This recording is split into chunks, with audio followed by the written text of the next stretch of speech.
இலங்கையின் முதற்தர சுற்றுலா தலம் ரீச்சாவின் மாபெரும் உணவு திருவிழா ஆகஸ்ட் மாதம் 7, 8, 9 மற்றும் 10ஆம் திகதிகளில் மாலை 6 மணி முதல் 10 மணி வரை. இன்றே டிக்கெட்டுகளை பெற்றுக் கொள்ளுங்கள்.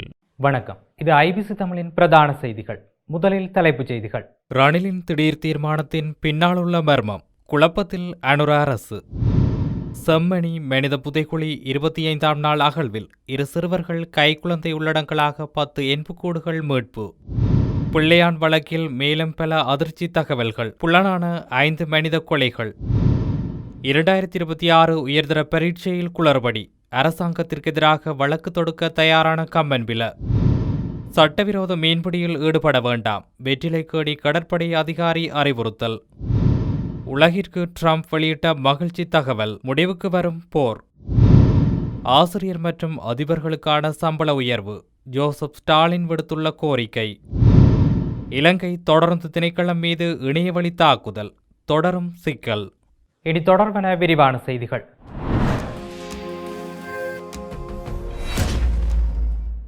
முன்னாள் ஜனாதிபதியும் ஐக்கிய தேசிய கட்சியின் தலைவருமான ரணில் விக்ரமசிங்க விரைவில் நாடாளுமன்ற உறுப்பினராக நியமிக்கப்பட உள்ளதாக தகவல்கள் வெளியாகியிருந்தன. இவ்வாறான நிலையில் கடந்த சில மாதங்களின் பின்னர் கடந்த 11ஆம் திகதி ஐக்கிய தேசிய கட்சியின் செயற்குழு கூடிய போது ரணில் எப்போது நாடாளுமன்றம் செல்வார் என்பதை அறிந்து கொள்வதிலேயே உறுப்பினர்கள் ஆர்வமாக இருந்தனர். பல்வேறு கலந்துரையாடல்களுக்கு மத்தியில் சிலர் நேரடியாகவே சார், நீங்கள் எப்போது நாடாளுமன்றம் செல்லப் போகிறீர்கள் என கேட்டபோதிலும் ரணில் அதற்கு உடனடியாக பதிலளிக்கவில்லை என தெரிவிக்கப்படுகிறது. எனினும் பலரும் தொடர்ச்சியாக இதே கேள்வியை கேட்க தொடங்கியதும் ரணில் சற்று வித்தியாசமாக பதிலளித்துள்ளார். கடந்த தேர்தலில் மக்கள் தன்னை வேண்டாம் என வாக்களிக்காத நிலையில் தான் எவ்வாறு நாடாளுமன்றம் செல்வதென ரணில் கேள்வி எழுப்பியுள்ளார். மக்களால் தெரிவு செய்யப்பட்ட சமகால அரசாங்கம் தமது பணியை தொடர்ந்து முன்னெடுத்துச் செல்லட்டும் என ரணில் இதன்போது தெரிவித்துள்ளார். எனினும் கடந்த 2022ஆம் ஆண்டு கோட்டாபயவின் அரசாங்கத்துடன் இணைந்து கொள்வதற்கு சற்று முன்னர் கூட ரணில் இவ்வாறானதொரு கதையை கூறியிருந்தார் என்பது குறிப்பிடத்தக்கது. செம்மணி மனித புதைக்குழியிலிருந்து 2 சிறுவர்கள் கைக்குழந்தை உள்ளடங்களாக 10 எண்புக்கூடுகள் அகழ்ந்து எடுக்கப்பட்டுள்ளன. செம்மணி மனித புதைக்குழியின் 3ஆம் கட்ட அகழ்வு பணியின் 25ஆம் நாள் அகழ்வு பணிகள் இன்றைய தினம் திங்கட்கிழமை நடைபெற்றது. அதன்போது புதிதாக 5 மனித எண்புக்கூடுகள் அடையாளம் காணப்பட்டுள்ள நிலையில் ஏற்கனவே அடையாளம் காணப்பட்ட எண்புக்கூடுகளில் சிறுவர்கள் குழந்தையின் எண்புக்கூடுகள் உள்ளடங்களாக 10 எண்புக்கூடுகள் அகழ்ந்து எடுக்கப்பட்டுள்ளன. மீட்கப்படும் எண்புக்கூடுகள் பல உடைந்த நிலையில் நேர்சீரின்மையான நிலையில் காணப்படுகின்றன. அதன் அடிப்படையில் இதுவரையிலான அகழ்வு பணிகளின் போது 360 எண்புக்கூடுகள் அடையாளம் காணப்பட்டுள்ள நிலையில் அவற்றில் 351 எண்புக்கூடுகள் அகழ்ந்து எடுக்கப்பட்டுள்ளன. கிழக்கு பல்கலைக்கழக முன்னாள் உபவேந்தர் பேராசிரியர் சு ரவீந்திரநாத் கடத்தப்பட்டு காணாமலாக்கப்பட்ட சம்பவத்தில் கைது செய்யப்பட்ட முன்னாள் இராஜாங்க அமைச்சர் சி சந்திரகாந்தனின் விளக்கமறியல் உத்தரவு நீடிக்கப்பட்டுள்ளது. குறித்த வழக்கு மற்றும் பல மனித கொலைகள் தொடர்பில் கைது செய்யப்பட்டுள்ள பிள்ளையான் மற்றும் இராணுவ புலனாய்வு பிரிவின் தகவலாளிகள் என கூறப்படும் 2 ஆகியோரை எதிர்வரும் ஜூன் 30ஆம் திகதி வரை விளக்கமறியலில் வைக்க மட்டக்களப்பு நீதவான் நீதிமன்றம் நேற்று உத்தரவிட்டுள்ளது. கொழும்பு குற்றப்புலனாய்வு திணைக்களம் மேற்கொண்ட விசாரணைகளின் அடிப்படையில் பிள்ளையான் கடந்த ஆண்டு ஏப்ரல் 7ஆம் திகதி மட்டக்களப்பில் உள்ள அவரது அலுவலகத்தில் வைத்து கைது செய்யப்பட்டார். கிழக்கு பல்கலைக்கழகத்தின் முன்னாள் உபவேந்தர் பேராசிரியர் சு ரவீந்திரநாத் 2006ஆம் ஆண்டு டிசம்பர் 15ஆம் திகதி கடத்தப்பட்டு காணாமலாக்கப்பட்ட சம்பவம் தொடர்பாக அவர் மீது சந்தேகம் வெளியிடப்பட்டிருந்தது. தொடர்ந்து முன்னெடுக்கப்பட்ட விசாரணைகளில் மட்டக்களப்பு மற்றும் அதனை சுற்றிய பகுதிகளில் இடம்பெற்றதாக கூறப்படும் 5 முக்கிய மனித கொலை சம்பவங்கள் தொடர்பான தகவல்கள் கண்டறியப்பட்டதாக சிஐடி தெரிவித்துள்ளது. அவற்றில் 2006ஆம் ஆண்டு கல்லடியில் கடமையில் இருந்த காவல்துறை உத்தியோகத்தர் ஒருவர் சுட்டுக் கொல்லப்பட்ட சம்பவம், கப்பம் கோரப்பட்ட பணத்தை வழங்க மறுத்த வர்த்தகர் ஒருவர் கொலை செய்யப்பட்ட சம்பவம், கட்சிக்குள் ஏற்பட்ட முரண்பாடுகளின் பின்னணியில் டிஎம்பிபி உறுப்பினர் ஒருவர் சுட்டுக் கொல்லப்பட்ட சம்பவம் மற்றும் பேராசிரியர் ரவீந்திரநாத் கடத்தப்பட்டு காணாமலாக்கப்பட்ட சம்பவம் உள்ளிட்டவை அடங்குவதாக கூறப்படுகிறது. இந்த வழக்குகளுடன் தொடர்புடையவர்களாக கூறப்படும் காத்தான்குடியைச் சேர்ந்த முகமது சிவான் மற்றும் முகமது சாகித் ஆகியோரும் சிஐடியினரால் கைது செய்யப்பட்டுள்ளனர். மூவருக்கும் எதிராக தாக்கல் செய்யப்பட்ட வழக்கின் முன்னேற்றம் தொடர்பான விசேட அறிக்கை திங்கட்கிழமை மட்டக்களப்பு நீதவான் நீதிமன்றத்தில் சமர்ப்பிக்கப்பட்டது. பாதுகாப்பு காரணங்களால் பிள்ளையானை நேரில் நீதிமன்றத்திற்கு அழைத்து வர முடியவில்லை என சிஐடி தெரிவித்ததை அடுத்து அவர் இணையவழி மூலம் நீதிமன்ற நடவடிக்கைகளில் இணைக்கப்பட்டார். மேலும் வழக்குடன் தொடர்புடைய ஒருவரின் மரணம் மற்றும் மற்றொருவர் வெளிநாட்டில் இருப்பது குறித்த தகவல்களும் நீதிமன்றத்தில் அறிவிக்கப்பட்டன.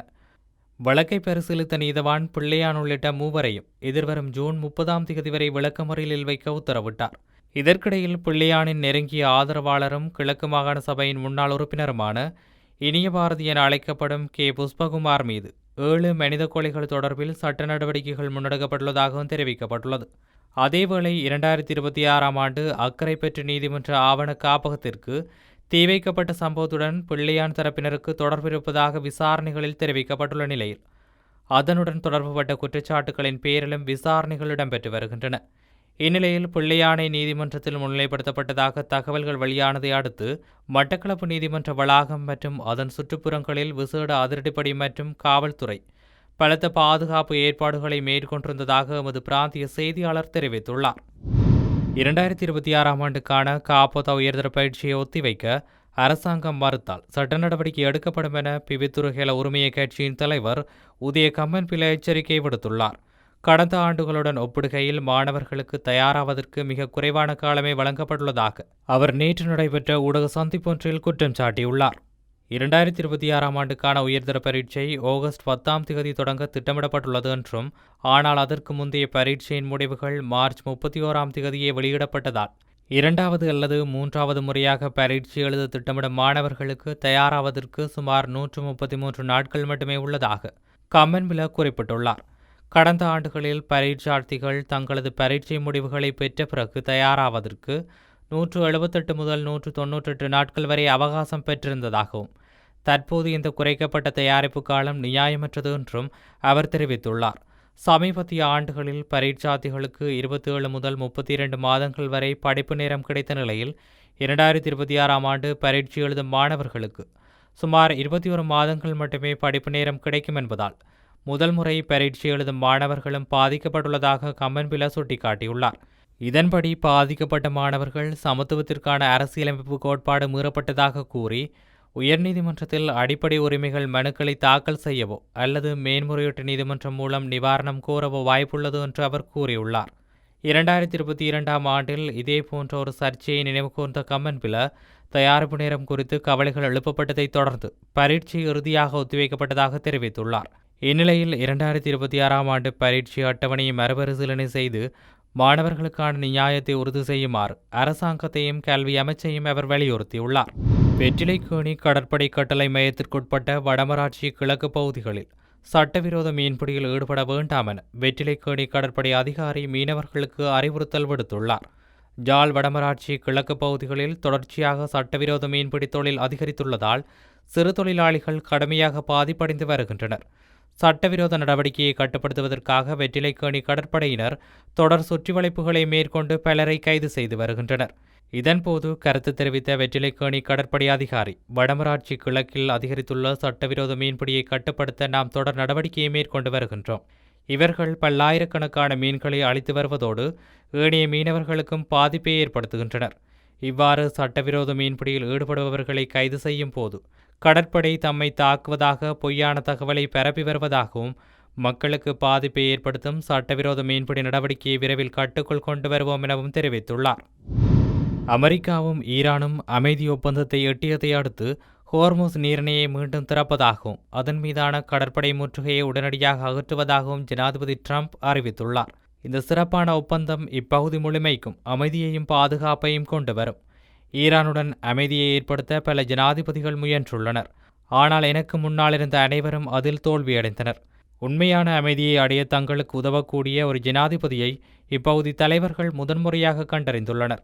வெள்ளிக்கிழமையன்று ஒப்பந்தம் கையெழுத்தாவதைத் தொடர்ந்து கன்னிவடிகளை அகற்றும் பணிகளுக்காக அந்த ஹோர்முஸ் நீரிணை திறக்கப்படும் போது எண்ணெய் விநியோகம் நடைபெறும். ஹோர்முஸ் நீரிணையில் அமெரிக்க கடற்படை முற்றுகை உடனடியாக அகற்றப்படும் என்று ஜனாதிபதி ட்ரம்ப் கூறியுள்ளார். விரிவான பேச்சுவார்த்தைகளுக்கு பிறகு அமெரிக்காவுக்கும் ஈரானுக்கும் இடையே அமைதி ஒப்பந்தம் எட்டப்பட்டதாக பாகிஸ்தான் பிரதமர் ஷெபாஸ் ஷெரீப் அறிவித்தார். லெபனானில் இராணுவ நடவடிக்கைகளை நிரந்தரமாக முடிவுக்கு கொண்டு வருவதாகவும் இரு தரப்பினரும் உறுதியளித்துள்ளனர். இந்த ஒப்பந்தம் எதிர்வரும் 19 சுவிட்சர்லாந்தில் உத்தியோகபூர்வமாக கையெழுத்திடப்படும் என ஷெபாஸ் ஷெரீப் குறிப்பிட்டுள்ளார். ஆசிரியர் மற்றும் அதிபர்களுக்கான சம்பள உயர்வு மற்றும் பதவி உயர்வு ஆகிய பிரச்சினைகளை அரசாங்கம் உடனடியாக தீர்க்க வேண்டும் என இலங்கை ஆசிரியர் தொழிற்சங்கத்தின் பொதுச் செயலாளர் ஜோசப் ஸ்டாலின் தெரிவித்துள்ளார். திருகோணமலையில் நேற்று முன்தினம் இடம்பெற்ற ஊடக சந்திப்பில் கலந்து கொண்ட போதே அவர் இவ்வாறு குறிப்பிட்டுள்ளார். 2025-7-1 பதவி உயர்வு முறைமையை மாற்றி பரீட்சை மூலமாக கூறப்பட்ட போதிலும் இதுவரைக்கும் எந்தவித செயற்பாடும் முறையாக நடைமுறைப்படுத்தப்படவில்லை. சம்பள முரண்பாடாக 1/3 பங்குதான் வழங்கப்பட்டுள்ளது. மீதி 2 பங்குகளையும் வழங்க வேண்டும். இதுபோன்று வலய ரீதியான பிரச்சினைகளும் ஆசிரியர்களுக்கு உண்டு. அவற்றையும் தீர்க்க வேண்டும். இது தொடர்பில் கடந்த சனிக்கிழமை பிரதமருடன் பேசியுள்ளோம். இதற்கான தீர்வை எதிர்வரும் 30ஆம் தேதிக்குள் வழங்க வேண்டும். அநேகமாக தொழிற்சங்க தலைவர்களே இதனுடன் இணைந்து அமைச்சர்களாக உள்ளனர். ஆகவே அதிபர்களுக்கான விசேட கொடுப்பனவுகளும் வழங்கப்பட வேண்டும். சில இடங்களில் முறையற்ற இடமாற்றம் நடைபெறுகிறது. இடமாற்றம் முறையாக கொள்கைக்கு அமைய இடம்பெற வேண்டும். இதனால் பல ஆசிரியர்கள் துன்பங்களுக்குள்ளாகியுள்ளனர். அதிபர் நியமனங்கள் அரசியல் தலையீடின்றி வழங்கப்பட வேண்டும். பாடசாலைகளில் அதிபர் வெற்றிடம் நிலவினால் நேர்முக பரீட்சை சுற்றறிக்கையின் பிரகாரம் ஜனநாயக ரீதியில் பரீட்சைகள் நடத்தப்பட்டு நியமனங்கள் வழங்கப்பட வேண்டும். கல்வி சீர்திருத்தம் முறையாக இடம்பெற வேண்டும் என்பதுடன் அரசாங்கம் ஜனநாயக ரீதியாக செயற்படுவதுடன் மக்களுக்கு சார்பாகவும் அமைய வேண்டும் எனவும் சுட்டிக்காட்டியுள்ளார். இலங்கை தொடர்ந்து திணைக்களத்தின் உத்தியோகபூர்வ இணையதளத்தின் மீது இணையவழி தாக்குதல் தொடுக்கப்பட்டு ஏறக்குறைய 20 மணி நேரம் கடந்த போதிலும் அதனை மீட்டெடுக்க முடியவில்லை என தெரிவிக்கப்பட்டுள்ளது. இணையதளத்தின் தொடர்ந்து கால அட்டவணை பகுதி மட்டுமே சைபர் தாக்குதலால் பாதிக்கப்பட்டதாகவும் முடக்கப்பட்ட பகுதி சரி செய்யப்படும் வரை முழு இணையதளமும் முடக்கப்பட்டிருந்ததாகவும் அந்த துறை கூறியுள்ளது.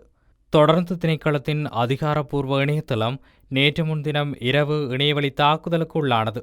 செய்திகளின் நிறைவாக மீண்டும் தலைப்புச் செய்திகள். ரணிலின் திடீர் தீர்மானத்தின் பின்னாலுள்ள மர்மம், குழப்பத்தில் அனுர அரசு. செம்மணி மனித புதைக்குழி 25ஆம் நாள் அகழ்வில் 2 சிறுவர்கள் கைக்குழந்தை உள்ளடங்களாக 10 எண்புக்கூடுகள் மீட்பு. பிள்ளையான் வழக்கில் மேலும் பல அதிர்ச்சி தகவல்கள். புலனான 5 மனித கொலைகள். 2026 உயர்தர பரீட்சையில் குளறுபடி. அரசாங்கத்திற்கு எதிராக வழக்கு தொடுக்க தயாரான கம்மன்பில. சட்டவிரோத மீன்பிடியில் ஈடுபட வேண்டாம். வெற்றிலைக்கேணி கடற்படை அதிகாரி அறிவுறுத்தல். உலகிற்கு ட்ரம்ப் வெளியிட்ட மகிழ்ச்சி தகவல். முடிவுக்கு வரும் போர். ஆசிரியர் மற்றும் அதிபர்களுக்கான சம்பள உயர்வு. ஜோசப் ஸ்டாலின் விடுத்துள்ள கோரிக்கை. இலங்கை தொடர்ந்து திணைக்களம் மீது இணையவழி தாக்குதல். தொடரும் சிக்கல். இத்துடன் ஐபிசி தமிழின் பிரதான செய்திகள் நிறைவு பெற்றன. மேலும் செய்திகளை அறிந்து கொள்ள ஐபிசி தமிழ் என்ற எமது யூடியூப் பக்கத்தினூடாக இணைந்திருங்கள். வணக்கம்.